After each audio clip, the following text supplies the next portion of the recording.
Et là, j'étais un petit peu étonné, elle répondait bizarrement sur les SMS et tout. Et bon, elle a fini par m'envoyer donc un SMS sur l'accident de Léo. Hein. Donc là, la terre s'écroule. Je sais pas les mots, on ne sait plus trop quoi faire, trop quoi dire. On n'arrive même plus à se lever, on n'a plus de force.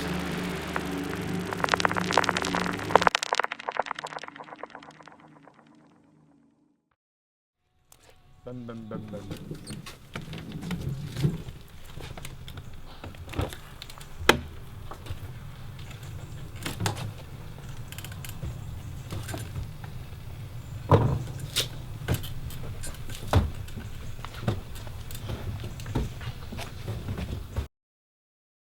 Alors j'ai appris l'accident, j'étais au travail à 18h, c'est Aude, une amie de Léo, qui m'a téléphoné, qui m'a dit que Léo était tombé de vélo et que elle m'a dit directement qu'il sentait plus ses jambes. Donc je pouvais plus marcher, plus à peine respirer et j'ai téléphoné à ma sœur qui habite sur Paris, qui est venue me récupérer à la boutique et on est parti à l'hôpital. La première chose que j'ai fait, c'est de me relever, mais bon, j'ai aucune sensibilité dans les jambes. Et j'ai vu direct William était à côté et j'ai dit mais là William, ça va pas le faire, je sens plus mes jambes et tout. Il m'a dit c'est pas t'inquiète pas, si tu têtes un coup que t'as pris sur la moelle épinière et que ça va revenir après et tout. Et dès que je suis arrivé dans l'hélicoptère, j'ai direct pensé à tout et ils m'ont direct donné un truc pour me calmer parce que pour moi ma vie elle était un peu foutue parce que voilà, tu marches plus et tout. Et dès que je suis arrivé à l'hôpital, il y a ma mère et ma tante qui sont arrivées. Et le premier mot que j'ai dit c'est à ma mère, c'est ma vie elle est foutue. Il a été opéré dans la nuit, donc la nuit a été très longue et difficile. Le chirurgien m'a téléphoné à 5h15 du matin pour me dire que ça s'était bien passé. Et donc je suis allée le voir le lendemain matin. Et là il a fallu gérer la douleur physique et morale, puisque Gilles et Jordi n'étaient pas là, ils étaient au Brésil pour les 2 derniers Grands Prix Overseas. Je leur ai rien dit, parce que c'était très très difficile, je savais que Jordi pouvait jouer le titre, donc je n'ai rien dit à personne. Je l'ai caché pendant 4 jours, en disant que mon téléphone portable était en panne et qu'il pouvait juste m'envoyer des SMS. Et puis il a fallu à un moment donné que je leur dise, puisqu'ils ont téléphoné au travail et que la boutique était fermée. Donc il a fallu que je téléphone. Donc là j'ai téléphoné à Gilles pour le prévenir. J'ai essayé de le faire le plus doucement possible, mais de toute façon il fallait dire la vérité. Évidemment la priorité c'était de rentrer en France pour voir Léo à l'hôpital. Et puis on prend un tout petit peu de recul, j'ai ma femme au téléphone, elle me dit maintenant, dans tous les cas c'est fait. Est-ce que le plus judicieux c'est que tu restes pas avec Jordi pour essayer de le mettre dans les meilleures dispositions possibles, si on peut appeler ça comme ça, pour déjà qu'il se fasse pas mal et qu'il arrive, on va dire, à rouler entre parenthèses en toute sécurité. Et on a fini donc par prendre cette décision. Je veux dire, il y avait quand même la pression du titre mondial, j'étais à 6 points du titre mondial. Donc c'est sûr que j'y pensais, mais de l'autre côté, il fallait absolument que je gagne le Grand Prix. Et donc là, je fais le meilleur des départs, je pars en tête. Et premier tour, je fais un point mort à l'appel du saut et il y a un pilote qui me retombe dessus. Donc je repars à peu près aux alentours de la 15e place. Et dans ma tête, je me suis dit, bon là c'est foutu, tu ne seras pas champion du monde. Donc en l'espace de 5 secondes, j'ai pensé entre soit j'abandonne maintenant, ou soit je continue et je donne le maximum, au moins j'aurai aucun regret. Et à partir de là, je me suis dit, il faut pas que tu abandonnes, il faut que tu donnes le meilleur de toi-même et on verra bien le résultat à la fin. Je m'attendais pas à ça en fait, parce que le truc c'est que je pense à une course tranquille où même s'il aurait fait deuxième, c'était pas grave, parce qu'après ce qui s'est passé, j'aurais compris qu'il était pas à 100% et en fait j'ai vu un autre Jordi rouler. Même à la télé, je voyais que c'était un autre Jordi, c'était un Jordi qui voulait se battre pour une cause. Tu le sentais, juste à le voir, tu sentais qu'il était agressif et combatif et qu'il aurait tout fait en fait pour le gagner ce titre. Et pendant la course, j'étais tellement stressé et c'était tellement fou parce c'était super tard dans la nuit, c'était déjà minuit je crois. Dernièrement, j'étais à minuit et j'ai crié dans l'hôpital et tout le monde est venu me voir. Qu'est-ce qui s'est passé, Léo? Et je leur ai raconté le truc et ils ont compris directement. Et après, tout le monde est arrivé dans la chambre à minuit, normal, qu'on a bu un coup de champagne et tout, normal. C'était une course magique, quoi, en fait. Inutile de vous dire que ce soir-là, enfin en direct du Mexique, Léo était tout seul avec ses cousins à regarder sur l'ordinateur. Moi, j'étais pas du tout à regarder la moto. Les champions du monde, c'était un rêve de gosse qui venait de se réaliser et c'était vraiment exceptionnel. Et puis de l'autre côté, il y avait ça y est, on l'a fait, maintenant on rentre à la maison auprès de mon frère et ma mère et puis pour les soutenir et commencer une nouvelle aventure. La pression, et vous vous retrouvez au bout du compte le dimanche soir avec un titre mondial d'un côté, donc un rêve, et un enfant, on va dire, lourdement accidenté. Donc la fête n'a pas été facile. Ça faisait peut-être 3 semaines que j'étais à l'hôpital avec ma mère, que tous les deux. Elle dormait presque pas et il fallait qu'elle se repose aussi. Donc il y a mon frère et mon père qui ont pris un peu le relais. 60 jours allongés, mais comme vous me connaissez bien, à 40 jours je bougeais un peu et je me mettais un peu assis parce que je commençais à en avoir marre. Et après ces 60 jours, j'étais au centre de rééducation.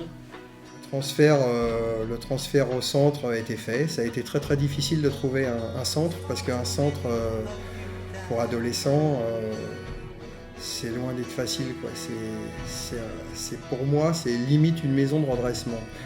Alors, on a pris, on va dire, le moins mauvais, si on peut dire ça comme ça. Avec Jordi, on a fait beaucoup de kilomètres pour trouver ce centre. Nous avons donc emmené Léo là-bas. Donc là, ça a été relativement compliqué. Il a eu son premier coup de blues parce que le plus dur, je pense que c'est de se retrouver avec des gens handicapés et des fois plus lourdement que soi encore. Et ça, c'est des images terribles en fin de compte, même pour nous. Parce que dans sa tête, Léo n'est pas handicapé, il ne fait pas partie de ces gens-là. C'est vrai qu'on voyait avancer des jeunes ou des moins jeunes avec une paille, parce qu'il n'y a plus que la tête, éventuellement la tête qui bouge légèrement pour faire avancer un fauteuil, c'est très très dur. Et il faut, on va dire, quelques jours d'adaptation pour arriver à rentrer le soir avec un moral, on va dire, à peu près correct. Mais c'est très dur ces premières images où vous touchez les jambes, tout, ça bouge plus, quoi. C'est très très très lourd très lourd à encaisser, quoi. Il avait qu'une envie, c'était partir et rentrer chez lui. Comme il dit, moi je suis pas handicapé, moi je veux retrouver mes copains, le lycée et vivre comme je vivais avant. J'ai toujours dit de refaire des activités, reprendre ma vie comme avant, revoir des amis, traîner, essayer de refaire de la moto, essayer mes activités, quelque chose avant. Et quand on a essayé de leur expliquer qu'on voulait qu'ils sortent du centre, donc ça faisait à peine 1 mois et demi, et qu'on avait organisé un petit peu une vie pour lui, donc je dis qu'on avait organisé sa mère, Jordi et moi, et qu'on parlait de le sortir du centre, de retourner au lycée, de lui acheter un karting, de lui refaire faire un peu de moto, d'aller à la salle de sport. Ils nous ont pris pour des dingues. Ils ont dit, mais monsieur, faut que vous retombiez sur terre, votre enfant, il est paraplégique, quoi. Donc là, je leur ai bien expliqué que dans tous les cas, j'étais son père et son avocat. Donc son avocat, c'était pour faire ce que lui avait envie de faire, c'était de sortir. Donc comme on va dire les lois françaises sont bien faites, il a pu sortir contre avis médical. Donc il faut savoir, quand vous sortez contre avis médical, vous n'avez plus rien. Un enfant qui reste au centre coûte 800 € par jour à l'État, donc à nous. Là, tout est fourni, logement, nourri, fauteuil, etc. À partir du moment où votre enfant rentre chez vous, c'est rien du tout. Le fauteuil, c'est 300 € de la sécurité sociale pour 4 800 €. Et après, vous n'avez plus rien. À vous de vous débrouiller. Mais bon, c'est pas grave. On s'est débrouillé avec, on va dire, quelques amis pour essayer de tout mettre en place. Nous sommes en train de construire un agrandissement pour qu'il ait de plus de facilité possible. Et puis notre Léo national, impressionnant. Il a repris les cours et puis au fur et à mesure des jours et des semaines, il a repris le sport, il a été en salle. Le mardi, je dis on va à la salle de sport comme dans le temps, quand il avait tout. Bah, pas de problème, on va à la salle de sport. Donc d'ailleurs des gens fabuleux qui ont tout de suite tout mis vraiment en place pour lui, vélo à bras, etc. et qui sont d'un soutien moral, psychologique très important. Et puis maintenant, il a commencé un projet, c'est-à-dire qu'il fait du karting. Voilà, son père lui a fait un karting, il a fabriqué un karting. Avec toutes les commandes au volant, etc., etc. Et on a découvert en Léo un talent de pilote de karting, à mon avis, à creuser. Bah, pour l'instant, oui, son frère à moi, il nous met la caisse, hein, il n'y a pas de problème, hein, c'est comme ça. Donc pareil, monter dans un karting, descendre dans un karting, comme quelqu'un de valide, c'est déroutant. C'est déroutant, mais c'est vrai qu'aujourd'hui on a cette énergie, on a cette envie, on a ce sourire, parce que Léo est un battant, c'est un monstre d'adaptation, de force, c'est extraordinaire. Il a une force de caractère extraordinaire, il est très très fort mentalement. Il fait tout comme avant, enfin tout ce qu'il peut faire il le fait, il va toujours de l'avant et ça c'est vraiment extraordinaire, il met pas de tous les jours. Bah, avant que mon frère fasse un accident, c'est vrai qu'on était, on est toujours, mais on partageait beaucoup de moments ensemble. C'est vrai que ses amis, c'est mes amis et on est depuis qu'il est tout petit, il est avec moi, donc voilà, on était très très souvent ensemble. Je veux dire, après l'accident, ça n'a rien du tout changé à notre relation. Je pense que ça nous a même unis. Il a décidé de faire du karting. Du coup, nous, on a suivi en achetant un deuxième avec mon père. Du coup, on fait beaucoup de karting. Là, il a refait de la moto il n'y a pas très longtemps. Il fait beaucoup de sport. Donc voilà, je suis toujours... j'essaie d'être là au maximum derrière lui pour l'encourager et le pousser. Mais je pense que la plus grande partie, il le fait lui-même. Et c'est vrai que ça, il nous a énormément impressionnés puisque on va dire qu'il nous a montré une autre phase de Léo. Donc on ne savait pas que mentalement il était aussi fort que ça et que ça allait se passer comme ça avec lui. Donc voilà, moi j'ai un grand respect pour lui et c'est vraiment impressionnant ce qu'il nous montre tous les jours. Et voilà, juste que moi je serai toujours derrière lui à 200% pour le pousser.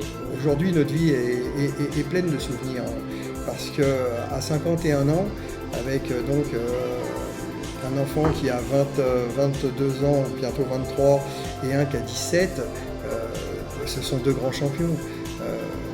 Jordi qui est devenu champion du monde et où sa carrière n'est pas terminée, et un enfant comme Léo qui tous les jours nous étonne et avec une force extraordinaire arrive à faire, on va dire, toutes ces choses-là.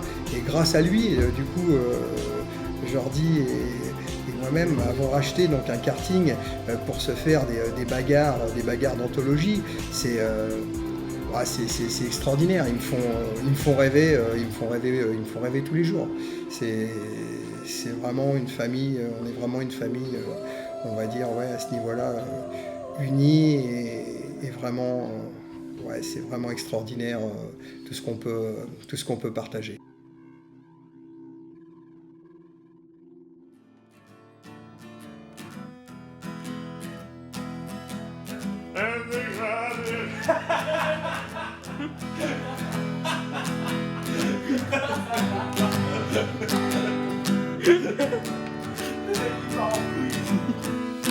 Oh,